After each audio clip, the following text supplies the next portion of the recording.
were in a bitter custody battle for our son. In my first life, when the judge asked our son, he stayed silent. But I heard his thoughts. I just want to be with mom. I fought and won custody. Soon after, I was reported for abuse. My son told the police, crying, "I want to live with dad, but mommy hits me." His body was covered in marks. Mark, my ex, screamed at me. I heard his thoughts in court. He wanted to be with me. Are you even human? I couldn't defend myself. I spent the rest of my life in a psychiatric hospital. In my second life, I gave custody to Mark, even though I heard my son's thoughts again. Years later, on Mark's deathbed, he whispered, "It was our son. He poisoned me. He said he just wanted to live with you. He hated me for taking him from you." Now, a third time, I'm facing my young son again. Mark and I exchange a lost look. This little hot potato, who does he really want? I wish I could live with mom. I don't want to leave her. The familiar words echoed in my mind. I shuddered. This was the third time I'd heard them. I looked into my son's hopeful eyes, but the words I wanted to say were caught in my throat. The judge asked my son, Leo, again for his preference. Leo bit his lip, refusing to speak. Then I heard his thoughts again. Dad will get mad if I say it, right? I wish mom would just choose me. It was exactly like the first time. Leo wouldn't say a word, but I could hear his inner voice perfectly. In my first life,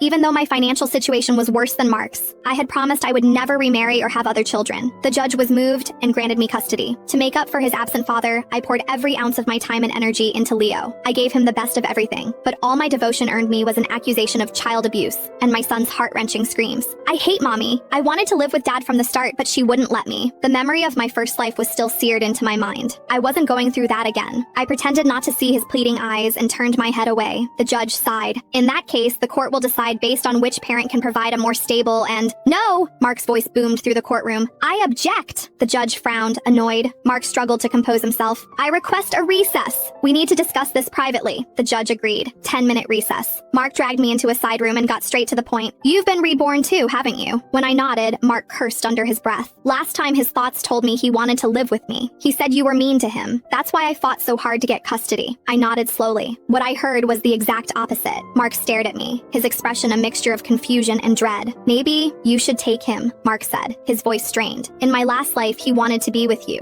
He even poisoned me with a slow-acting toxin to make it happen. Remembering my own tragic end, a shiver ran down my spine. No thank you. I have no desire to end up back in a psychiatric hospital. Mark looked completely bewildered. What happened to our son? Who does he actually want to be with? I had no answer. He was only 10. How could he harbor such deep-seated malice toward us overnight? Our time was up. We had to return to the courtroom. When the judge asked if we had reached a decision, we both shook our heads. The judge adjusted his glasses, his displeasure obvious. Let me be clear. Even if you divorce, a minor under the age of 18 requires a legal guardian. This is a parent's legal obligation. Anything else is considered abandonment. You must make a choice. Who will be the primary caregiver? In that instant, a child's voice flooded my mind again. Mommy, I choose you. I want to be with mommy. I shot a look at Mark. Our eyes met. From his expression,